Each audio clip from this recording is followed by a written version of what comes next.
টি-20তে হাডুডু বাংলাদেশের গোয়ালিয়রে টাইগারদের ছেলেখেলা করে হারালেন বরুণ হার্দিকরা। তৃতীয় সারির দল নামিয়েছিল ভারত। গোয়ালিয়রে জোড়া অভিষেক ঘটানো হয় টিম ইন্ডিয়ার তরফে। আর আন্তর্জাতিক ক্রিকেটে অনভিজ্ঞতায় বোঝাই দলের কাছেই দুর্মুষ হল বাংলাদেশ। টেস্ট সিরিজে পাড়ার দল বানিয়ে বাংলাদেশকে কচুকাটা করেছিলেন রোহিতরা। আর টি-20তে প্রথম ম্যাচে অনভিজ্ঞ আগুনে ভারতীয় দলের কাছে স্রেফ ঝলসে গেল বাংলাদেশ। টসে হেরে প্রথমে ব্যাট করতে বাধ্য হয়েছিল বাংলাদেশ। পুরো 20 ওভারও ব্যাট করতে পারেনি টাইগাররা। 127 রানে অল আউট হয়ে যাওয়ার পর ভারত সেই টার্গেট চেজ করল মাত্র 11.5 ওভারে, হাতে 49 বল এবং 7 উইকেট নিয়ে। পাওয়ার প্লের মধ্যেই তাসকিন শরীফুলদের তছনছ করে টিম ইন্ডিয়া 71 তুলে ফেলেছিল।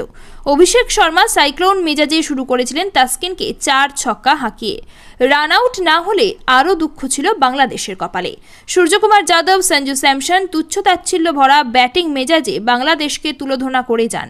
চরম আগ্রাসী ক্রিকেটে ভারত 80 রানে 3 উইকেট হারালেও হার্দিক পান্ডিয়া এবং নীতিশ রেড্ডি হাসতে হাসতে দলকে জয়ের লক্ষ্যে পৌঁছে দেন। সূর্যকুমার, সঞ্জু, অভিষেক আউট হয়ে যাওয়ার পরও বাংলাদেশের বোলারদের স্বস্তি দেননি হার্দিক।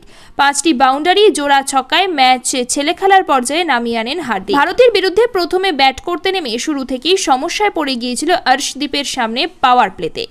টেস্টে বাংলাদেশের সামনে ত্রাস হিসাবে আবির্ভাব হয়েছিলেন আকাশদীপ।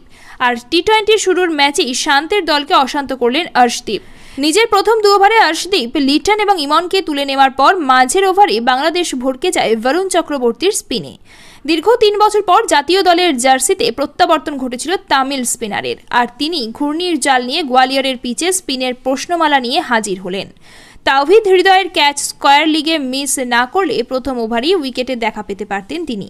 যাই হোক, প্রথম ওভারে 15 রান খরচ করার পর দ্বিতীয় ওভারেই বরুণ দারুণভাবে নিয়ে আসেন সেই হৃদয়কেই আউট করে। পাওয়ার প্লেতে জোড়া উইকেট নেওয়ার পর বাংলাদেশি ইনিংসের খতমও হয় অর্শদীপ সিংয়ের বলে। 20তম ওভারের 5ম বলে মুস্তাফিজুর রহমানকে বোল্ড করে ম্যাচে নিজের তৃতীয় শিকার করে যান।